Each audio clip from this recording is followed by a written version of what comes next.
학력고사가 시작되고 이후에 90 몇 년도지? 95년, 4년도부터 이제 수능이 시작됐습니다. 68년도부터 예비고사가 시작됐다라고 하는데요. 30년이 지난 1998년도 이제 99년도 수능을 봤던 한 그 오승은이라는 우리 학생이 처음으로 국가시험 처음으로 수능 만점을 받았습니다. 대단한 이슈가 되고요. 그때는 만점자 집에 찾아가서 많은 기자들이 인터뷰를 했어요. 근데 그 영상을 이렇게 봤더니 여러 오승은 학생의 어록이 있더라고요. 뭐였냐면 기자가 이렇게 물었어요. 어떻게 학생은 이 수능 문제가 230문제가 나왔었는데 한 문제도 틀리지 않고 다 맞출 수 있었습니까? 라고 물었어요. 그때 이 학생이 뭐라고 대답했는가 하면 모르는 문제가 없었습니다. 모르는 문제가 없었대요. 다 아는 거예요. 다 아는 거. 그래서 가채점을 하는데 다 맞았겠는데 그러고 집에 왔대요. 우리랑 다르죠. 그죠? 이거 어떻게 이게 가능하지? 그리고 이렇게 물었어요. 그때 당시에 지금으로 말하면 최고의 K-팝 스타 중에 한 그 팀들이 있잖아요. 막 BTS도 있고 뉴진스도 있고 뭐 아이브도 있고 팀들이 많은데 그때 당시에 이제 잘 나갔던 팀이 H.O.T인데 H.O.T가 뭐예요? 이렇게 물었어요. H.O.T가 뭐예요? 그러니까 관심이 없는 거예요. 전혀 세상이 어떻게 돌아가는지를 모른다라고. 근데 이제 그게 이제 와전된 말이다. 알고는 있었다. 여러분 H.O.T가 뭔지는 아시죠? 우리도 몰라요, 사실. 그죠? 예. 영상을 보면서 제가 한 가지 흥미로웠던 부분이 있습니다. 이렇게 인터뷰를 하는데 어떻게 공부를 하고 또 공부를 어떻게 즐겨 할 수 있습니까? 라고 물었는데, 지금 이분은요, 이제 서울대를 나오고 MIT를 나와서 또 하버드를 나와서 UC 샌디에이고 교수님으로 계시더라고요. 근데, 문제를 접근하는 방법이 우리랑 다른 거예요. 문제 출제자의 의도가 뭘까 생각한다라는 겁니다. 그러니까 문제를 출제하는 사람은 학생들이 답을 명확하게 잘 찾을 수 있도록 그 5개의 그 보기 안에 답이 정확하게 보이도록 이게 헷갈리지 않도록 문제를 냈다라는 거예요. 믿으십니까? 우리는 안 보이잖아요. 그죠? 네? 왜냐하면 한번 생각해 볼까요? 수능 문제 출제위원이 문제를 출제하는데 논란의 여지가 있는 문제를 출제하면 출제위원이 되게 어려워질 거 아니에요. 그죠? 본인이. 어떻게 이런 문제를 낼 수 있습니까? 라고 공격이 들어올 거잖아요. 그죠? 어려움이 생길 거라면. 그래서 어떤 논란의 여지도 없이 문제를 읽으면 답이 쫙 하고 나오는 문제들을 냈을 거라는 거예요. 근데 우리는 안 보여요. 그죠? 근데 그 친구는 그걸 다 보는 거예요.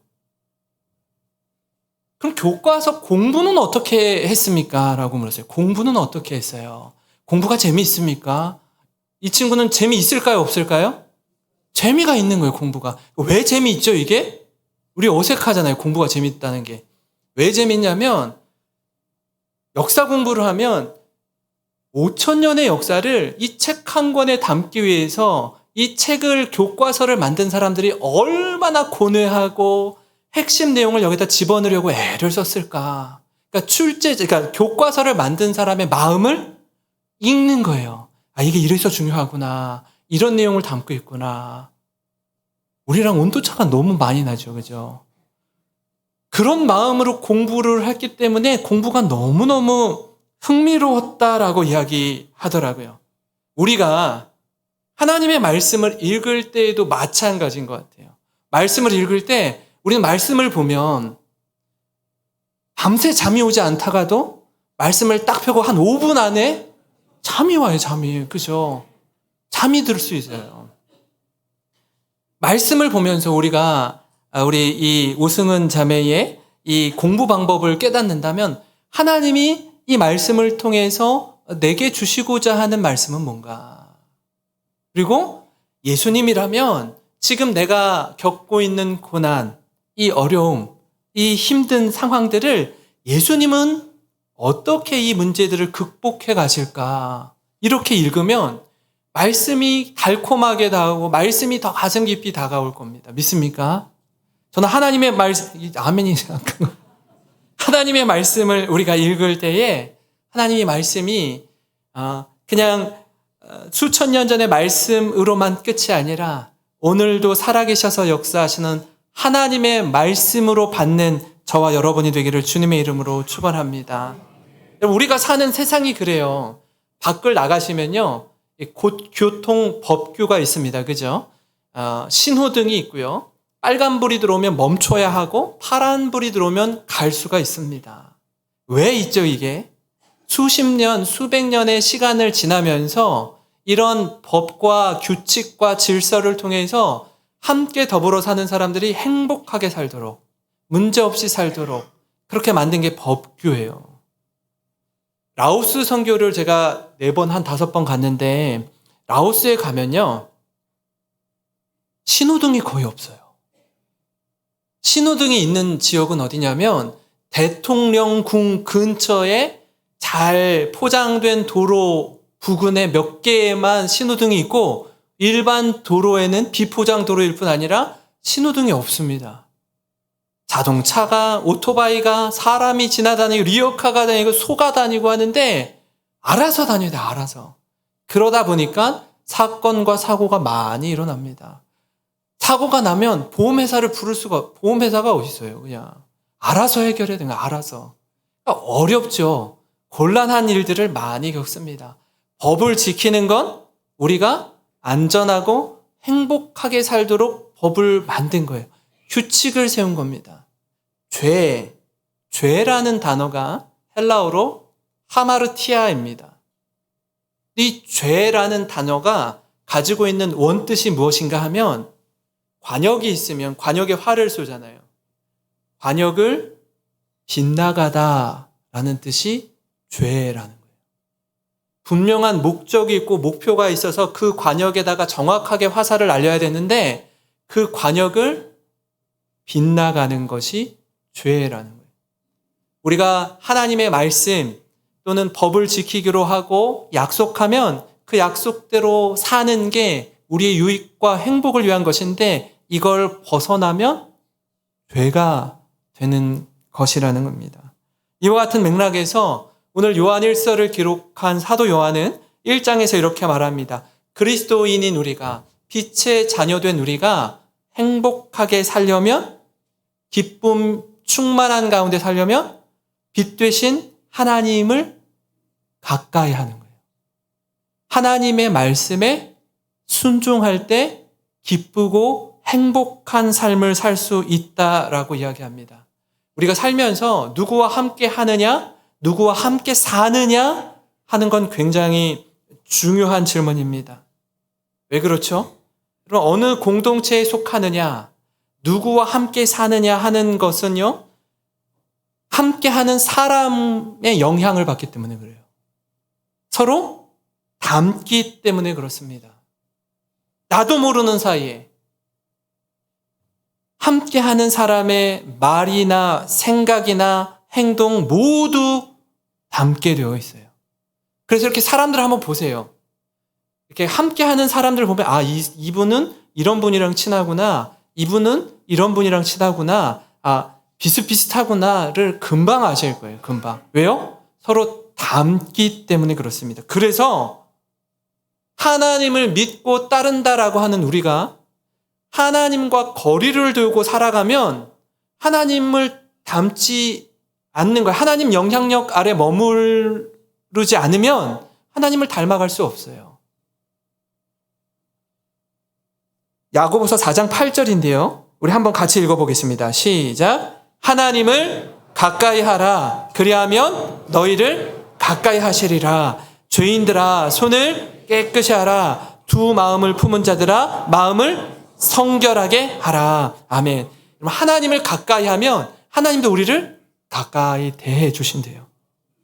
하나님을 가까이 하면 우리는 하나님의 영향력 아래 머물게 됩니다. 이건요, 엄청난 복이요, 유익입니다. 그래서 한 마음으로 하나님, 제가 하나님을 올 한 해 가까이 하기를 원합니다. 말씀을 가까이 하고 기도 가운데 하나님을 깊이 경험하게 하여 주시옵소서. 시편 73편 28절에 이렇게 말씀합니다. 하나님께 가까이함이 내게 복이라. 내가 주 여호와를 나의 피난처로 삼아 주의 모든 행적을 전파하리이다. 하나님을 가까이 하시는 우리 성도님, 복받는 성도님들 되시기를 바랍니다. 여러분, 우리는 이 사실을 잘 알고 있음에도 불구하고 여전히 어둠을 좋아하고 어둠 가운데 거할 때가 있습니다. 그러니까 말은 제가 하나님 가까이 하겠습니다. 빛 되신 주님께 더 가까이 나아가겠습니다. 라고 말은 하는데 실제로는 자꾸 하나님과 거리두기를 하는 사람들이 있어요. 하나님을 가까이 하지 않습니다. 거짓말하는 사람이라는 게 드러납니다. 1장에 이어서 2장에 요한이 이 서신을 쓴 다른 목적을 다시 한번 이야기하는데요. 첫 번째로 요한이 편지를 쓴 목적은요, 죄를 범하지 않도록 하기 위해서 이 말씀을 썼다라고 합니다.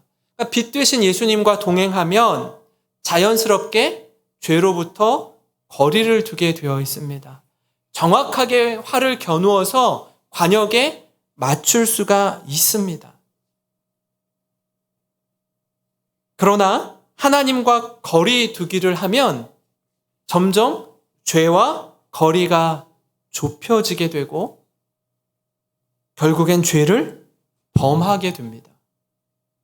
오늘 말씀 1절에 이렇게 이야기합니다. 나의 자녀들아, 내가 이것을 너희에게 씀은 너희로 죄를 범하지 않게 하려 함이라. 너희로 죄를 범하지 않게 하려 함이라. 죄를 범하지 말아야 하는데 그러면 안 되는 거 우리 다 알잖아요.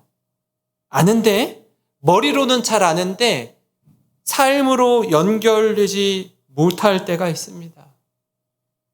아니, 많은 경우에 그렇게 넘어지고 자빠질 때가 있어요. 우리 실력을 우리가 잘 알잖아요. 그럼 요한은 왜 죄를 범하지 않도록 하기 위해서 이 편지를 쓸까요? 죄가 우리에게 어떤 영향을 주기 때문에? 죄를 지으면 하나님과 우리와의 관계가 단절되기 시작해요. 생각해 보세요. 인류 최초의 죄를 지었던 아담과 하와, 하나님과 긴밀한 관계 가운데 있었습니다. 하나님과 함께하는 하나님의 음성이 너무너무 좋았어요. 근데 이 선악과를 먹은 이후에 아담과 하와가 한 일이 뭐죠? 이렇게 무화과 나무 잎으로 자기 몸을 가리고 에덴 동산 깊은 곳에 숨어 있었어요.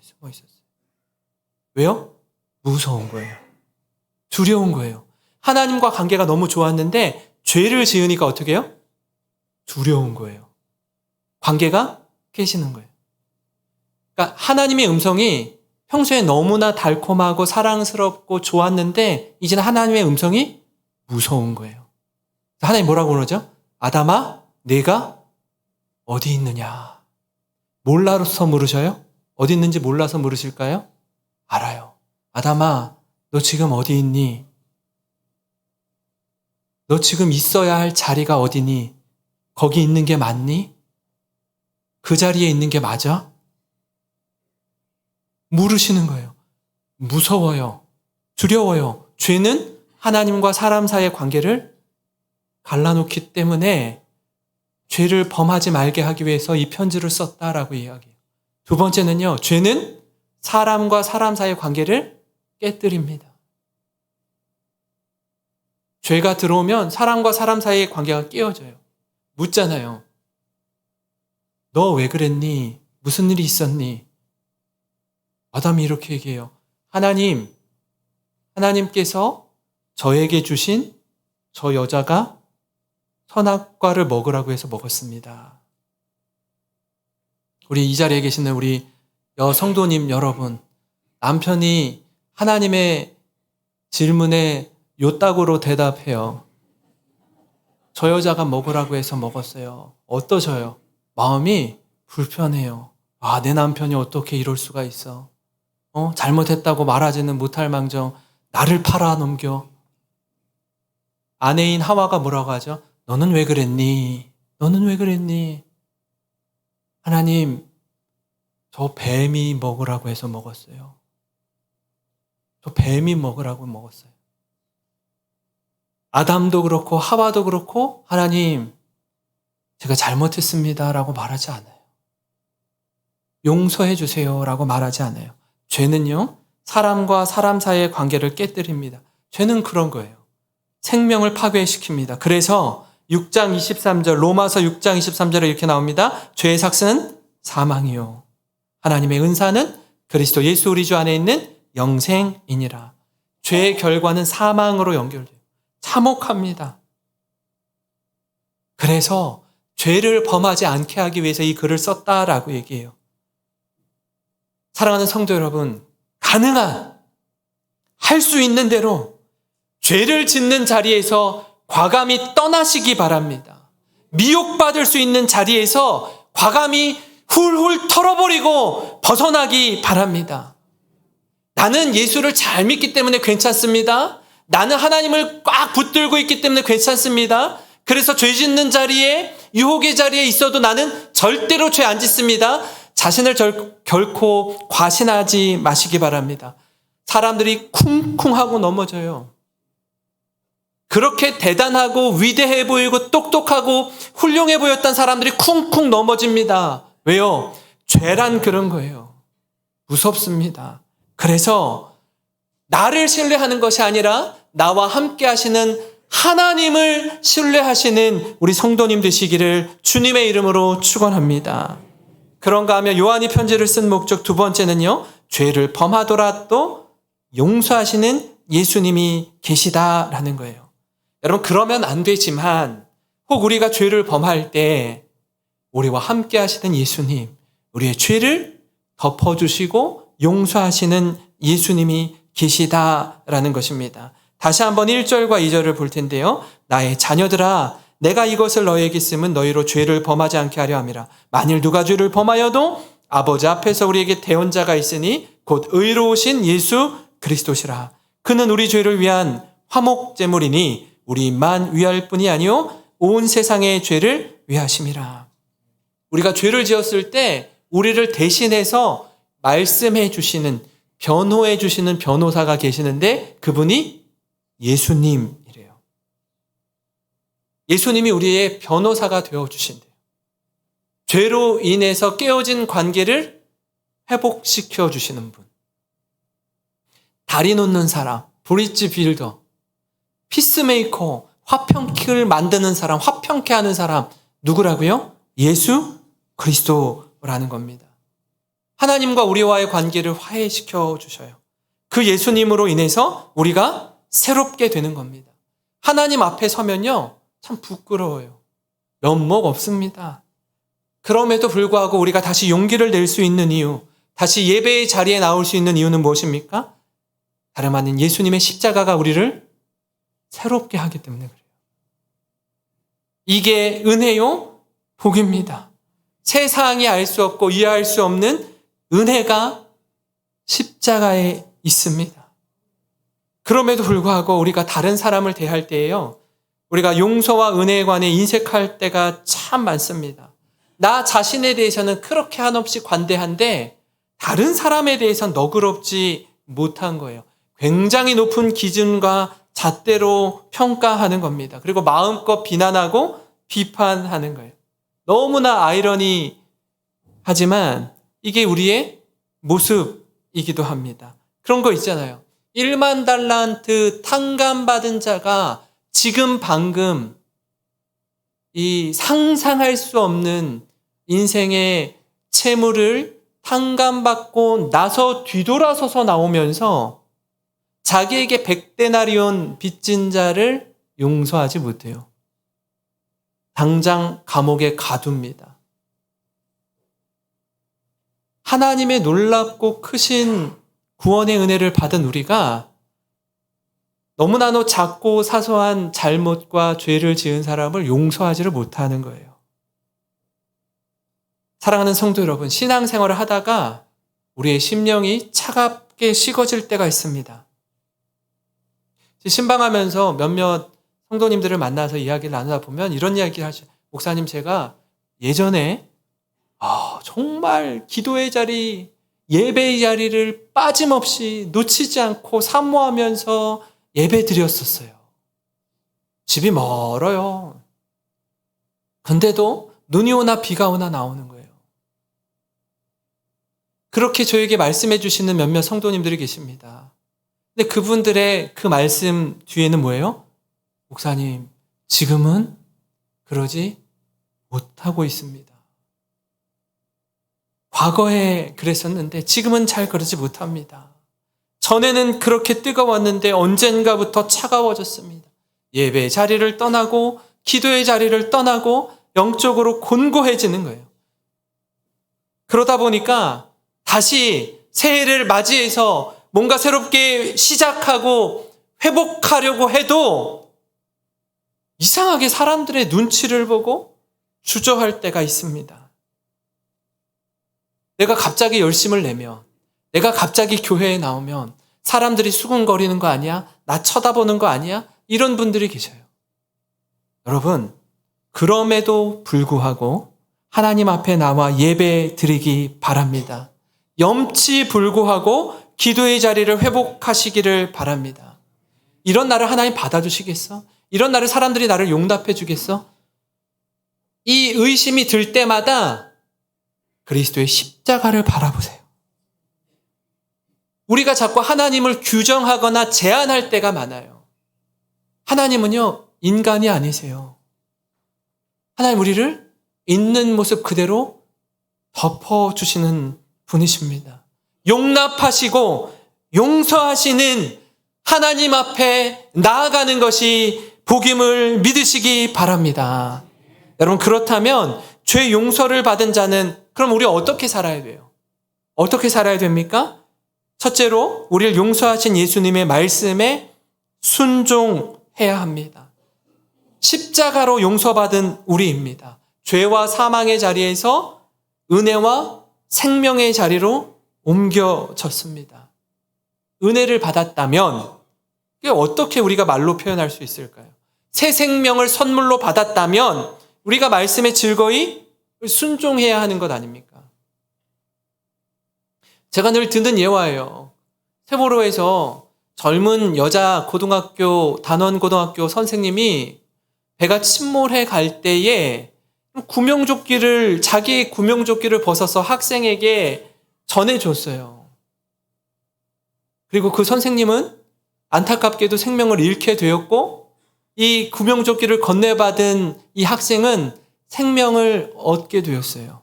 그렇다면 이 고등학교 학생이 어떻게 함부로 인생을 살 수 있을까요? 선생님의 몫을 위해서라도 바르게 살아야 될 거예요. 내게 생명을 준 선생님을 위해서라도 잘 살아야 될 거라고요. 예수 그리스도의 십자가로 새 생명을 얻었다면 예수님을 위해서 어떻게 살 수 있을까? 하나님이 기뻐하시는 일이 무엇일까? 마음이 가게 되어 있습니다. 3절부터 5절에 이렇게 나옵니다. 우리가 그의 계명을 지키면 이로써 우리가 그를 아는 줄로 알 것이요 그를 아노라 하고 그의 계명을 지키지 아니하는 자는 거짓말하는 자요 진리가 그 속에 있지 아니하되 누구든지 그 말씀을 지키는 자는 하나님의 사랑이 참으로 그 속에서 온전하게 되었나니 이로써 우리가 그의 안에 있는 줄을 아노라. 여러분, 여기서 우리가 이렇게 가르쳐주는 게 뭡니까? 말씀이 그저 말로만, 지식으로만 그치지 말라는 거예요. 말은 잘할 수 있습니다. 아는 것들은 남들보다 많을 수 있어요. 그러나 아는 것과 행하는 건 또 다릅니다. 아는 것을 행할 수 있는 힘이 있느냐, 그럴 힘이 없느냐 하는 건 또 다른 거예요. 왜냐하면 안다고 하는데, 말은 하는데 그렇게 살지 못하는 사람들이 많이 있기 때문입니다. 그런 사람을 가리켜서 사도 요한은 계속해서 이런 사람은 거짓말하는 사람이다라고 해요. 야고보가 이 부분을 정확히 말합니다. 야고보서 2장 26절에 같이 읽겠습니다. 시작. 영혼 없는 몸이 죽은 것 같이 행함이 없는 믿음은 죽은 것이니라. 말만 그럴듯하게 하고 말만 앞세우는 우리를 향해서 너무나 콕 하고 전곡을 찌르는 말씀 아닙니까? 말씀을, 하나님의 말씀, 예수님의 말씀을 지키고 따르는 건 억지로 하는 게 아니에요. 기쁨으로 하는 겁니다. 사랑하는 마음으로 하는 겁니다. 사랑하면 순종합니다. 사랑하면 희생할 수 있어요. 사랑하면 가능합니다. 2장 5절 말씀을 우리 다 같이 한번 읽어보겠습니다. 시작. 누구든지 그의 말씀을 지키는 자는 하나님의 사랑이 참으로 그 속에서 온전하게 되었나니 이로써 우리가 그의 안에 있는 줄 아노라. 무엇이 이걸 가능하게 한다고요? 하나님의 사랑이. 그 사랑을 충만히 받고 누리면 그 사랑이 우리를 움직인다라는 거예요. 사랑하는 성도 여러분, 우리는 예수님의 십자가로 하나님의 사랑을 경험한 자입니다. 그러면 하나님은 어떤 걸 기뻐하실까? 하나님 원하시는 삶이 무엇일까? 이걸 생각하게 됩니다. 나를 사랑하시는 그분의 사랑에 보답하고 싶은 마음이 드는 거예요. 자발적인 순종이요, 기쁨의 순종입니다. 연애할 때 한번 생각해 보세요. 사랑하는 이가 무슨 음식을 좋아하고 뭘 싫어하는지, 어떤 말을 싫어하는지, 그 사랑하는 이의 눈높이에 우리의 마음을 맞추려고 애를 써요. 그죠? 근데 결혼하고 부부가 되어서 살 때 왜 투닥투닥 되죠? 그 마음이 사라지기 시작합니다. 상대방을, 배우자를 향한 마음이 전에는 그 배우자가 뭘 좋아하지? 어떤 음식을 좋아하지? 어디를 가는 걸 좋아하지? 그 배우자의 마음을 읽으려고 애를 썼는데 부부가 돼서 어떻게 해요? 나를 알아달라는 거예요, 자꾸. 그렇게 되는 순간 깨어지는 겁니다. 힘들어지는 거예요. 사랑하는 성도 여러분, 하나님이 우리를 사랑하시고 그 사랑을 받았다면 그 사랑에 기쁨으로 반응하고 말씀에 순종하는 저와 여러분이 되기를 주님의 이름으로 축원합니다. 마지막으로 죄 용서함을 받은 자는 어떻게 살아야 합니까? 원수 사랑하기 이전에 형제 사랑부터 해야 합니다. 이 부분이 오늘 말씀의 핵심입니다. 왜냐하면 우리는 말씀을 묵상하면서 말씀을 적용할 때에 뭐 대단하거나 엄청난 적용을 하는 게 아니라 작은 것부터 하는 거예요. 작은 것부터. 갑자기 뭐 체중을 20kg 이상 감량하겠다. 새벽 기도를 하루도 하지 않던 분이 2024년도에는 하루도 빠짐없이 내가 새벽 기도에 제단을 쌓겠다. 이거는요, 너무 과한 거예요. 무리수를 두는 겁니다. 뭐부터요? 아주 작은 것부터 약속하고 도전하고 실천하는 게 중요합니다. 왜냐하면 무슨 내가 원수를 사랑하겠다 이런 거. 원수는커녕 가족도 사랑 못해요. 옆에 있는 성도도 사랑 못하고 내 주변에 있는 직장 동료도 사랑을 못하는데 무슨 원수를 사랑합니까? 가장 작은 것부터 출발하고 시작해야 된다라는 겁니다. 요한일서 2장 9절부터 11절에 이렇게 나와 있는데요. 빛 가운데 있다고 하면서 그 형제를 미워하는 자는 지금까지 어둠에 있는 자요. 그의 형제를 사랑하는 자는 빛 가운데 거하여 자기 속에 거리낌이 없으나 그의 형제를 미워하는 자는 어둠에 있고 또 어둠에 행하며 갈 곳을 알지 못하나니 이는 그 어둠이 그의 눈을 멀게 하였습니다.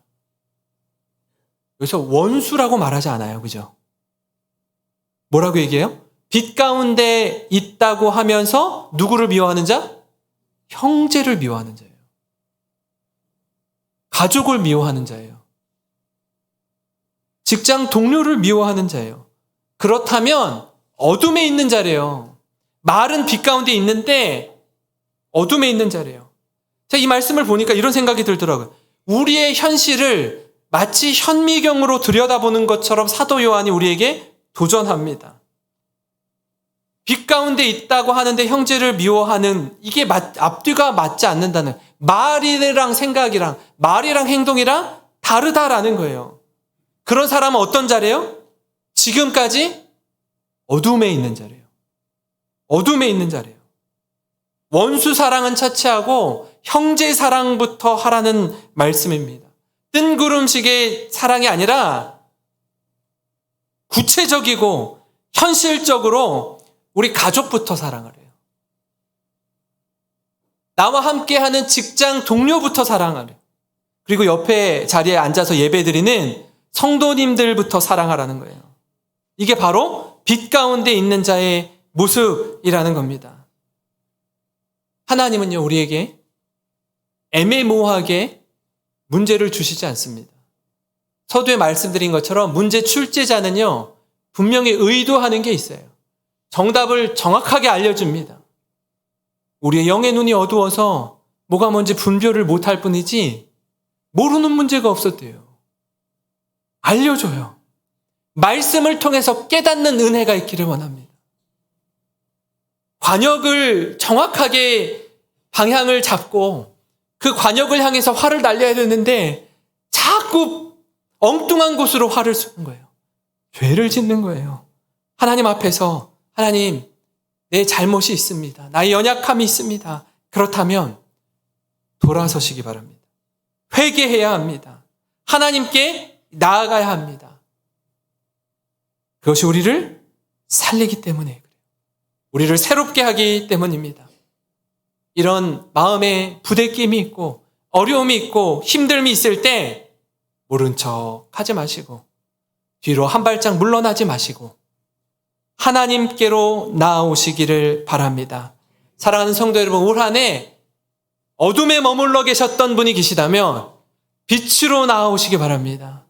빛 되신 주님의 영향력 아래 머무르셔서 그분의 삶을 본받고 그분의 빛을 발하고 그분의 성품을 닮아가는 우리 모든 성도님 되시기를 주님의 이름으로 축원합니다. 오늘 말씀을 기억하면서 함께 찬양하겠습니다.